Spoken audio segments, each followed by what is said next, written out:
You've refused to talk since they arrested you. 28 stab wounds. You didn't want to leave him a chance.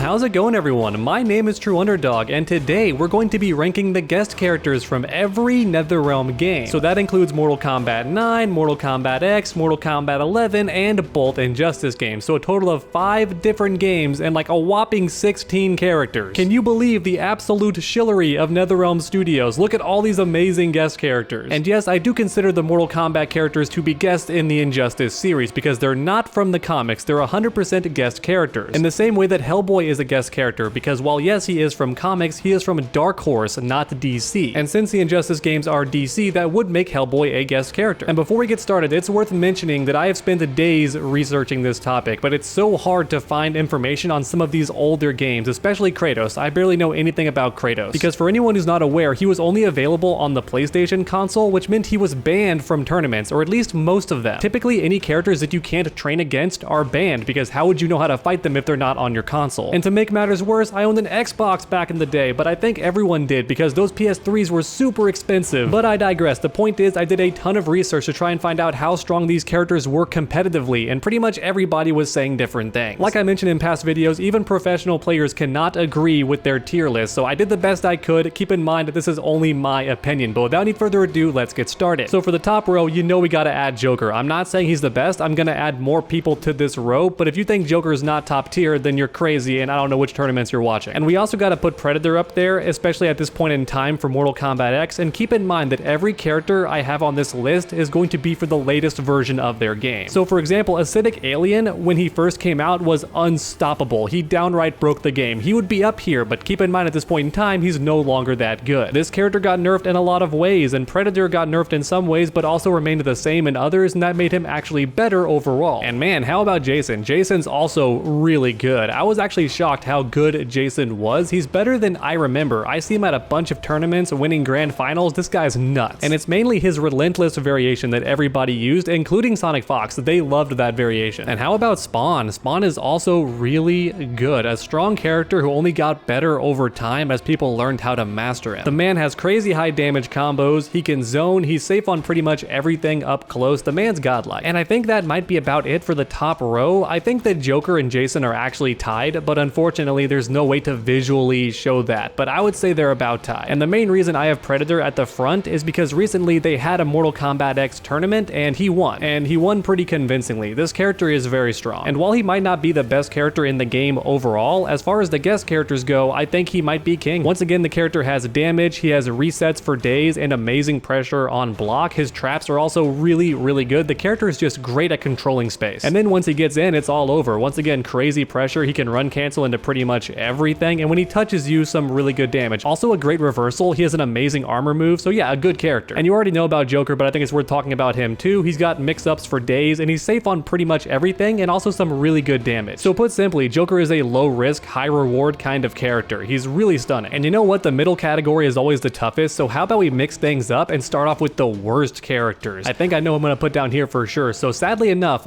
both Sub-Zero and Raiden are really bad in Injustice 2. And you might not know that if you only play casually and haven't watched tournaments, but they do not do very well. And I shouldn't say they're terrible, they're just one of the worst in the game. Which might sound confusing, but allow me to explain. I don't think most characters are bad at the end of a fighting game. Usually the developers do a pretty good job balancing the roster to some extent, so even though Sub-Zero and Raiden are some of the worst characters in the game, they're still not flawed characters. You can still get wins with them. It's just that on paper they lose in a lot of matchups, but they're by no means terrible characters, they're just not great. And you know what? We gotta put Rambo in there too. I think Rambo might be in the middle because I've seen Rambo at tournaments. I have not seen Raiden do very well at tournaments. I don't think I've seen Raiden at all. At least not after the first month he was out. Sometimes when a DLC character first shows up, you'll have players who try to pounce on the opportunity, and they exploit the fact that nobody knows what that character can do, and that can give them some easy wins. But once everybody had Raiden figured out, I think it was pretty clear that he was a lacking character and not that great. And once again for Kratos, I don't know. He was banned from nearly every tournament, not because he's godlike, but because he was only available on one console. So basically there's no high level footage of this character at competitive play, and then on top of all of that, I never got to play him either. I did not have a PS3. So you know what, I might as well change this to the haven't played category because I have not played him. Maybe he's better than I think he is, but I remember him being either very average or actually a bit bad. However, against the AI, like boss characters for example, he could be fairly good, but against other players, he wasn't that great. Alright, but then we have the A tier. Here's where things actually get tricky. So I know Leatherface is good. I think Leatherface is really good. I actually am contemplating putting Leatherface up here. I'm not sure, but for now he'll be around here. I think here's a good spot for the time being. Leatherface has great variations. One stands out above the rest, but the other two are actually fairly tied. For anyone who hasn't played the game, he has amazing mix-ups. He's got a great stance, right? And a bunch of cool stuff out of it. He can extend combos with that stance too, and his combo damage is some of the best. It's really good. He's got really good armored options. He also has an unblockable, which can be quite devastating. The character overall is just a very solid character. And then we have Hellboy. So Hellboy is an interesting one because he did not play how I thought he would at all. He had the command grab, and that's about all he had that made sense to me. Once again, if you didn't play Injustice 2, this guy had a double jump. It wasn't even like an air dash. It was more of a double jump. He could cancel this leap and go backwards. He could go forward. He could stay in place and stop abruptly and go straight down. It was weird. But that move was so good that at high level, you would just see Hellboy jumping all the time. And it was so weird to see this character who was massive just jumping constantly as if he weighed nothing. If you had told me that Hellboy was going to be an Injustice and he would be a jumping character who spent 90% of his time in the sky, I would have called you a liar. But here we are, and that's how he plays. He's a great mix-up character. He does have unblockable command grabs that lead to damage. His damage is okay as well. And he had a really cool trait that made him absorb hits and made him pretty much impossible to combo in a lot of circumstances. So that made him strong too. And now I think it's time for Freddy Krueger. So once again, hard to find a ton of footage of high-level play for Mortal Kombat 9, but I do recall this character being a nightmare when he first came out. No pun intended. Well, a little intended. I kind of did that on purpose. This character is Keep Away on steroids, but the thing is, there were certain characters who just destroyed Keep Away in MK9, and you would pick them to counter Freddy. And on top of that, he may have been nerfed, although I could be misremembering. Maybe he wasn't nerfed at all. I think players also figured him out as time went on, and it made him a bit less viable. Alright, and then we have the B tier, the Ninja Turtles. I did not play much of this character, and I don't recall seeing them everywhere at tournaments. I don't remember anything substantial about them, and yes, I am lumping them all together. Even though I do understand they play differently, but I have to lump them together. I just have to, otherwise we'd be here for way too long. I honestly don't recall any of the Ninja Turtles being ridiculously crazy, but if they were like God tier and I didn't know about it, please let me know in the comments down below. And then Scorpion, once again one of those characters that when he first came out was a big problem. Injustice does not have a block button, and even so Scorpion has a teleport. So if you were holding the wrong direction, he would get you, and yes, it did hit mid. And even though Injustice did let you hold down to block in both directions, many players, myself included, did not know that at the time, and so this character was an absolute nightmare. Now eventually his teleport was changed to a high, and after that he was more of an honest character, but still fairly good. Once again, it's hard to find a lot of tournament footage for Injustice, but I do recall Scorpion at the very least being talked about a lot as being annoying when he first came out. And I think now it's time for Terminator, a character that goes up and down on the tier list constantly, because once he gets in, he just wrecks you. He does really good damage, has great mix-ups on block, and great pressure on hit. However, when it comes to Keep Away, he doesn't have the best options, but once he got the teleport, I think it made him a lot stronger. So you know what, I'm gonna go ahead and put him like here, maybe. I think Terminator is better than I realized. And then Robocop, a character that I poop on a bit too much. I do see him more at tournaments now, but I never see him win, so he's clearly not amazing. However, in saying that, nearly every tier list I watched, including ones from pro players, never have him in the bottom row. They just never do, so I don't want to put him down there either. I feel like at the casual level, he's really bad, although he did get that new tick throw, right? So you know what, I feel pretty confident putting him here. Alright, and here we go, the tier list is about finished, and I'm feeling pretty confident about this, but let me know in the comments below, what does your tier list look like? Even though I did do a ton of research, there are certain characters I admittedly did not play very much, like the Ninja Turtles. I barely recall anything about these characters, and as a result, they could actually be up here, and I might be wrong. And with Alien, some people said that they were terrible, some said they were average, some said he was above average. No one could actually pick. The reason I said they just now also is because in the comics and the movies, Alien is always a she, but for some reason in Mortal Kombat, it's a he, and that really threw me off for a second. But yeah, I'm not 100% sure on Alien, and once again, never got to play Kratos, and you can't find competitive footage of him. So let me know, was Kratos amazing or was he eh? I know in his own games, he's the killer of gods. He's absolutely amazing, but how was he in Mortal Kombat 9? Let me know below. Alright everyone, that's about it for the video. I hope you enjoyed. If you did, please leave a like down below. It really does help my channel out a ton. And then while you're down there, make sure to subscribe and ring that bell if you haven't already. That way you never miss a future video. Make make sure to come back next time, and as always, stay underdogs.